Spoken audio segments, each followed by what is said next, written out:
Yo, what is up? Welcome back to my channel. Today you're going to be getting ready with me. It's going to be very chatty, but I did this video last year and I got a lot of great feedback on it, so I figured let's do it again this year. So basically November 2020 right now makes 6 years since I have been on YouTube. So it's my YouTube anniversary, if you will. So I'm going to talk to you about what I've learned in the 6 years that I've been on YouTube and how I am on for 6 years and under 6K subscribers. So, you know, YouTube is just really finicky. It's one of those platforms where you just simply never know. Of course, you have some people that are, you know, they get on and they're booming, and then some people just aren't. That's just the way it is. The first portion of this video, I'm going to be mainly talking about YouTube, but then I'm going to say some other things too that you can just apply into your life no matter where you are, what you're doing, and what your job is. But the first portion here is going to be for my girls, my content creators, my guys who are on and maybe you're just kind of feeling like quitting and you want to give up. So first things first, you have to ask yourself why you're doing it, okay? If you were strictly on YouTube for the money, for the fame, for the fame, for clout, you just need to get off because you are on it for the wrong reasons, especially if you are doing it for the money. Because let me tell you, you guys, YouTube does not keep the lights on for my house. YouTube is pocket change. I'm going to be real with you. We're just going to really look at it off of how much money I make off of YouTube. It's not a lot at all. It's just one of those things I count it as I have an extra little bonus this month, okay? So don't think I'm over here popping from YouTube. I'm not. Everything that I have acquired, it's because I have a full-time job. I'm a hairstylist, and that is what keeps the lights on at my home, okay? Secondly, a lot of people are asking me, how do you keep going? How do you keep doing it? I love it. That is what will keep you going if you genuinely love it. I'm a creative. I love creating things. I've been this way since I was a child. So first of all, I love getting up here talking with you guys. I love talking about makeup and all things beauty. It's an outlet for me. It's therapeutic. It's refreshing. I get to sit here and chit chat about things that I love in the makeup industry because, believe it or not, makeup isn't really something I get to really talk about that often with friends, family, clients. Like, you know, I have clients that ask me about makeup from time to time, but to just really talk about makeup and the other person understand it the way that you guys do, it's on a different level. So for me, I just genuinely love it, which is why I continue to press on. I know someone might be looking and thinking, oh, well, you've been on for 6 years and you're not even at 6K subscribers, so I'm not going to listen to you because clearly you don't know. Well, here's the thing. I've made a lot of mistakes on this, okay? First of all, you need to know and understand your demographic. I touched bases on this last year when I was doing my video. It took me forever to realize who my clientele was. Well, not my clientele, sorry, who my demographic was. And once I realized it, I felt like an idiot because my demographic is the same as my clientele. You know, at first I was like, oh, well, let me try to do, you know, something that's super popular or trending. That does not work for my channel. My demographic is exactly like my clientele. My demographic is 35 and up. If we want to get real niche, honestly, it's probably 40 and up. I don't know why it is that way for me in work and on YouTube, but that's just what it is. And to be quite frankly, I love it and I appreciate it because I feel like with you guys, with that being my demographic, like, y'all are real. You know what I mean? It's real. It's not about, oh, well, how many followers do you have? Or, oh, what type of material things do you have? Like, no, y'all are real life, hard working women. You're coming here to see what the tea is on makeup. You know, you don't care about all those other social media superficial things. So that is a blessing. Also, another blessing being what they call a micro influencer, someone who does not have a large following. I don't even like calling you guys subscribers because y'all are the AM fam, okay? We're a family. But the cool thing about that is I get to interact with you guys. Like, I respond to every single comment that I get. Okay, now some comments do get lost by the wayside just simply because sometimes there's glitches or, you know, I'm human, I might miss things, but I guarantee you 95% of my comments that I receive, I responded. I guarantee if you're watching this right now and you've left me a comment, I want you to leave a heart emoji in the comments if you've ever left me a comment and I responded, because I guarantee you I did, which is something that is very, very cool to have, because when you have a large following, that's just something you can't do, you know? Like, people that have 10K plus subscribers, like, it's not possible to be able to respond to every single comment. You know, we're one person, we're just, you know, one human. Secondly, something else that really helped me, and just this year, I was just in the mindset, excuse my French, but when I just said, to hell with the subscriber count, like, once I stopped worrying about that, I was good to go. You know, again, if you're so heavily worried about the subscriber count, you have to kind of check yourself and see what your intentions are. Now, I understand it from a business standpoint, of course. The bigger following you have, the more opportunities you have, which there's nothing wrong with it. However, if that is your main concern, subscribers, following, you might be on for the wrong reasons, okay? And I will be sure to leave everything in the description box that I am using so far. I've used Huda Beauty Stick Foundation. I've gone back to the L'Oreal Infallible Full Wear Concealer. This is my jam these days. And now I'm about to put on some Fenty Cream Bronzer. How to keep going. Now, this is going to be, you can apply this to anything in life, okay? When things get tough or when you're just not seeing any progress and you want to give up, how do you keep going? Let me tell you something.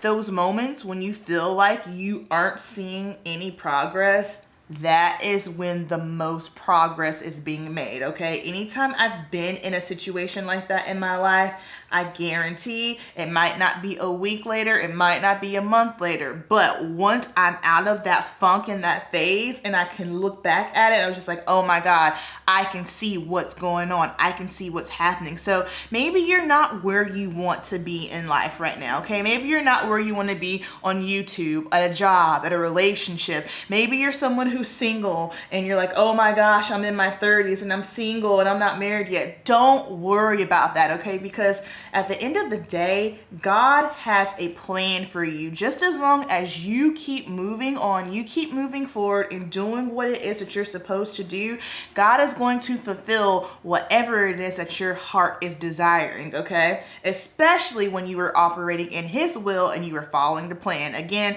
I'm not someone that ever likes to push my beliefs on other people. However, if you've been here with me, you know I rock with Jesus, God, and the Holy Spirit. That's just how I get down. If you don't get down like that, it's okay, but that's just me. That's how I operate, okay? So just as long as you are operating in God's will, you're gonna be okay. And then sometimes, you guys, sometimes we think we want things, or sometimes we think we know what's best for us, not realizing God's like, yeah, no, actually, sis, that's not what you're gonna do. I have another plan for you. Now, when that happens, when God springs up things on you where you're kind of like, wait a second, this is coming out of left field. I'm not ready for this. I don't want to do this. Again, check yourself, because at the end of the day, God knows best. That's happened to me before. You know, I thought I would be going in one direction with my career and things changed. I'm like, oh my God, okay, so plot twist. We're just gonna have to learn to go with it and adjust. If 2020 has not taught you anything, it should have taught you to just go with the flow, okay? If you are someone who is a type A, wound type control freak, this year has broken you of that. Me personally, I've had to grow up with adaptions and just going with the flow, just simply because of how my upbringing was and how things were in my life. So for me, I'm like, okay, cool. I'm ready for whatever. And do I always like the change? No, but I adapt easily. I'm just someone who can adapt to and keep it pushing, you know? So that's something else that you just really, really have to just keep in mind, okay? Some other YouTube mistakes that I've made: doing content strictly for views. You know, anything, maybe there's like a new product, and I am not going to review anything that I am not 100% into, okay? You know, there are some new products that come out and I'm just kind of like, meh. And there have been a few where I've just kind of been like, meh, but because, okay, well, this is going to give me the views, so I need to do it. I have to stay on the YouTube ball, and the beauty industry is a trip on YouTube. Like, oh my gosh, it's very, very hard, it's saturated, it's competitive. But once I kind of got to a point where it's just kind of like, if it's not interesting to me, I'm not going to purchase it. I am not going to do content that I am not passionate about. So what if it doesn't get the best views? Like anything that has to do with my bikini prep, bodybuilding, or nutrition, I realize that those things might not get the best views. Probably because, one, that's not what my channel is known for, and that's totally fine, but those are things that I'm passionate about, and guess what? Those are things that I want to share, and if it only helps one person, then so be it. Kind of like the same thing with the vlogs. I'm really playing with the idea of doing more vlogs in December. I don't know, maybe I'll do Vlogmas. I haven't decided yet, but I know vlogs are just something that don't perform well on my channel. But I have to ask myself, is this type of content going to make me happy? And if the answer is yes, screw the views. I'm doing it because it makes me happy, you know? And you never want to do anything, and this is in regards to YouTube because this is a choice, you know what I mean? You never want to post any type of content that does not make you happy or you're just simply not feeling. Now, there are some times in life when it comes, you know, just jobs or certain situations where you're not feeling it, but you still gotta do it. That's a totally different situation. But now in the realm of YouTube, you don't have to post something if you don't want to, okay? And then just the YouTube push of, you have to constantly be on, you have to always post, you have to always post. It can get draining sometimes to just constantly keep posting, especially maybe if you're just going through something in your life and you don't have time. Don't be hard on yourself. You have to exercise some grace. If all you can do is one video a month, because you know if you do one video a month, you can stay consistent, then you need to do that. If you know that 2 is a push for you or 2 or more is a push for you, stop it, because what's going to happen is you're going to become stressed, you're going to get overwhelmed, and you're just going to be like, you know what, screw it. I'm not posting at all. So don't do that. You have to do what works best for you. Now, going back to your audience, everyone has a different audience, okay? My audience might not be someone else's audience, and that's all right. You have to just, again, do an analysis, check yourself. It's like, okay, what's appealing to me?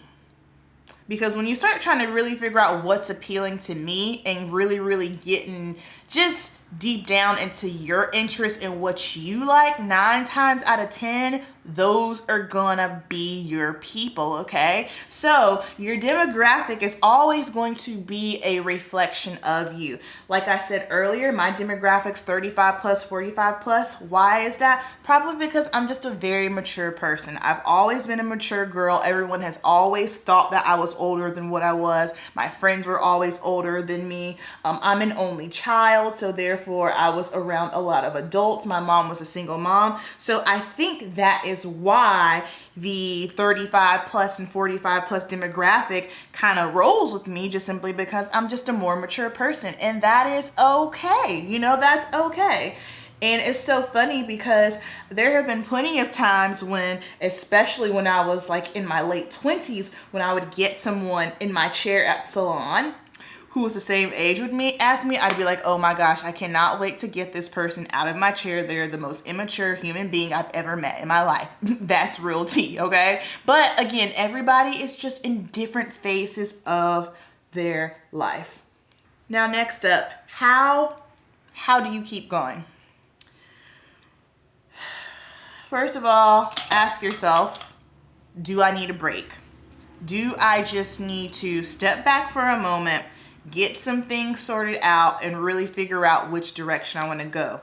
If that's the case, do that. Take a step back, really figure out what it is that you want your channel to be. Really figure it out what it is in your life that you want to do. Where are you trying to go? Like, what's the end game goal? Because me personally, I'm the type of person, I have goals that are so big, they scare me to death. But I take the big goal, even though I might be 5, 10, 15 years away from it, that's okay. Look at the big goal, look at the purpose, and then once you know what that is, reverse engineer. Start working backwards. That is what I have done for myself and my business, and since I've done that, it helps give me clarity, and it makes things just a little bit easier on me, okay? So figure out exactly where you're trying to go, what it is that you want to do.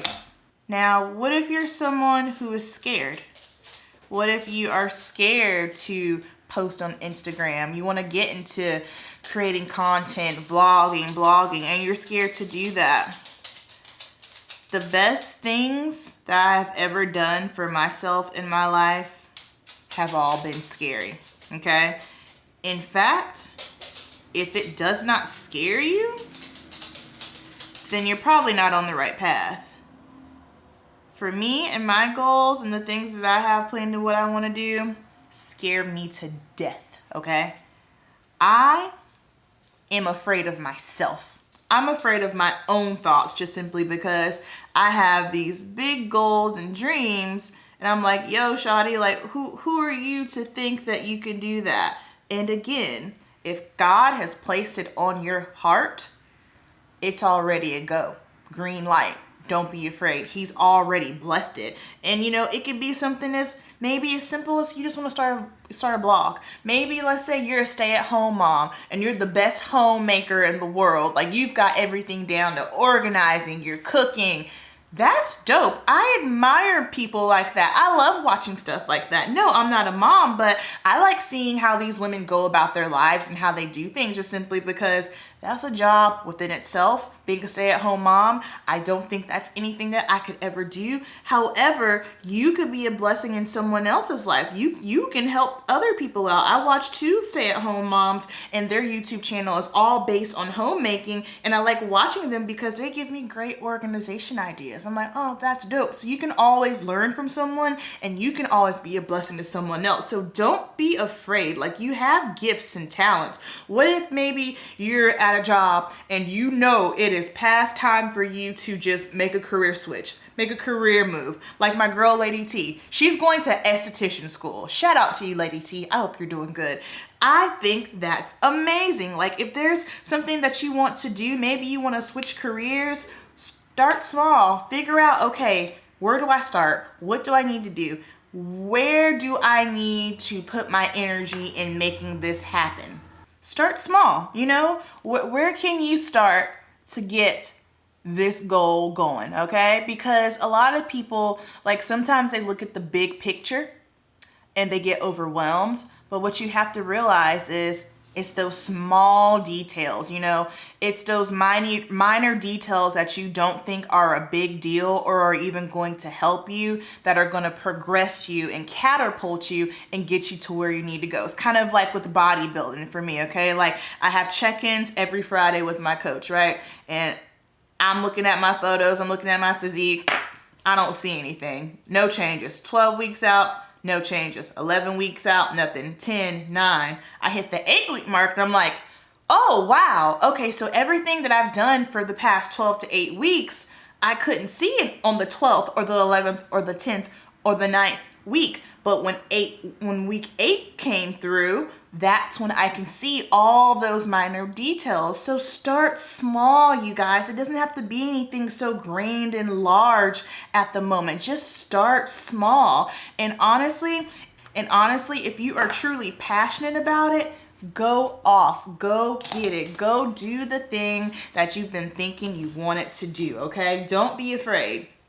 Now, naysayers, you're gonna have them no matter what. Sometimes they're your friends, sometimes they're your family. I remember when I told my mom that I was getting ready to transfer. So when I moved to Charlotte, North Carolina, which is where I live at right now, I was 17 years old. And when I got here, like 2 months later, I was 18 years old. And then when I got here 2 months later, I turned 19, right? And so because I got here so late, I didn't have time to apply to any colleges. So I said, you know what, whatever. I'll just go ahead and do community college for 2 years. Let me figure out what I want to do. So at first, I was going to school for elementary education and minoring in psychology. I wanted to be a kindergarten teacher. I love kids, love psychology, still love kids and psychology to this day. But after working with kids for so long and just kind of looking at a couple of things, I was just like, I don't think I want to do that. I remember asking myself, could I be in a classroom for the rest of my life and truly be happy? No. So then what's my next love? Music. I grew up with music. My mom is big into music. My mom is a DJ. Music is life, okay? And so I thought, all right, I like the techie side of things. Like I can carry a tune, but I'm not a singer. I thought, let's do audio engineering. That was stressful. And the lesson that I took away from that was just because you love something doesn't mean it needs to be your job, okay? So as I was in school for audio engineering, I started doing makeup. All right. And one of my friends, my best friends, she sings professionally. That's what she does. And I would do her hair and makeup for her shows. And then one day she was just kind of like, you should probably go to beauty school. You're really good at this. And it was so funny she had said that because it was something that I had been thinking about for a year. But I was scared, At that moment, I was just kind of like, oh my goodness, I'm 22, about to be 23 years old. A lot of people that I know have already graduated college. What am I doing with my life? I can't switch gears again. And then something in me, I was like, you know what? Just research it. So I researched it, looked at all the schools, and I remember telling my Mom, I am going to go to beauty school. I'm done with college. This is my calling. This is my thing. My mom told me that's not a good idea. My mom did not support it. She told me, you will not make money doing that because where I'm from, it's just very Southern, traditional, old school. You go to high school, you go to a 4-year college, you get a good job, you get married, you have kids, the end. No one ever told me, hey, you're creative. And had that been nurtured a little bit, I think I probably would have had a different path, but all things work together for the good, okay? Now that I sit back, now that I'm 32 and I look back at myself as a child and the things that I was into, the fact that I am in the beauty industry is not a surprise. At first, yes, but when I look at it as a kid, I'd always braid my doll's hair, my Barbie's hair, always painting. Like I love to paint. That was my thing. I like to paint and I love to do my Barbie's hair. Hairstylist and makeup artist right there, right? And so I remember her saying, you're not going to make any money. You don't need to do that. And when she said that to me, I was devastated because of course, you want your mom's blessing. And I remember saying to myself, no, I'm going to do it. The next day, my grandfather calls me. God rest his soul. My grandfather is the man. My mom snitched on me. I was mad at her, right? And he was just like, your mom told me that you're going to switch and you're going to go to beauty school. And, I'm just worried about you. I don't know that that's the best idea for you. I don't know if that's the best plan. I love my grandfather with all my heart and I have the most respect for him. But that was probably one of the hardest conversations I've ever had in my life. I remember telling my granddaddy, I said, hey, granddad, I respect that and I love you, but I'm going to beauty school. And he was just like, okay. And I got off the phone with my mom and I called her and I said, I can't believe you snitched on me. I told her there have been so many things that you have done that granddad has no idea, but yeah, I didn't snitch on you. I was hot with her. I was so mad at her. Long story short, my mother and my grandfather did not approve of me going to beauty school. They said basically I would not be successful and I wouldn't make any money. Fast forward to 2020, here I am right now, 32 years old, and we're doing pretty okay. So Those naysayers sometimes will be in your family, will be your loved ones, will be people that are close to you. They don't mean any harm though. That's what you got to understand. They don't mean any harm. They just want what they think is best for you. But sometimes you got to just really dig deep, hold it down, stand your ground, because at the end of the day, only you know what is good for you, okay? No one else. All right, guys, so I'm going to finish up my eyes because this video is going to be a million years long, and then we'll close it out. All right, you guys, I am back. This is the finished look. I have on the NARS Velvet Lip Glide in Area. I don't even know if this is still available. I know I've seen it on NARS's website, but I don't think it's sold in Sephora or Ulta anymore. However, banging fall lip color, absolutely love. And then on my eyes, I have on the Huda Beauty Desert Dusk, one of my favorite palettes. And I don't know if you guys noticed, I did go and get my lashes redone and my lash extensions, and I did go a little bit more dramatic. I have a hybrid now, and I think it's clutch. I really, really like it. So that is what is on my face. And then closing words. This just came over me all of a sudden. I don't know who this message is for, but here we go. You are not too old to start something new, okay? A lot of times, for some reason, we put these weird expiration dates on ourselves. Again, if God has placed it on your heart, it's a go. You are not too old, all right? You are not too old to start a new career. You are not too old to post content on social media. You are not too old to do any of these things or any ideas that you have running through your mind right now, okay? So if that is you and you're feeling like you're too old to do something, let me stop you in your tracks, because you're not, all right? Whatever it is that you want to do it. I love you. I support you, because as long as you are here on this earth and air is flowing in and out of your lungs, you can do it, all right? So I hope that was helpful. I hope that maybe inspired some of you guys. I'm thinking I want to do another video on motivation, because this was a topic I was talking to a client about, and she was just kind of like, girl, that's a word. You need to share your thoughts on motivation. So let me know down below if that's something you'd be interested in hearing. But you guys, whatever it is that you want to do it. If it makes you happy, do it, okay? Don't worry about what anyone else says. Y'all know the deal. Keep it simple, and I will see you in the next video. Peace.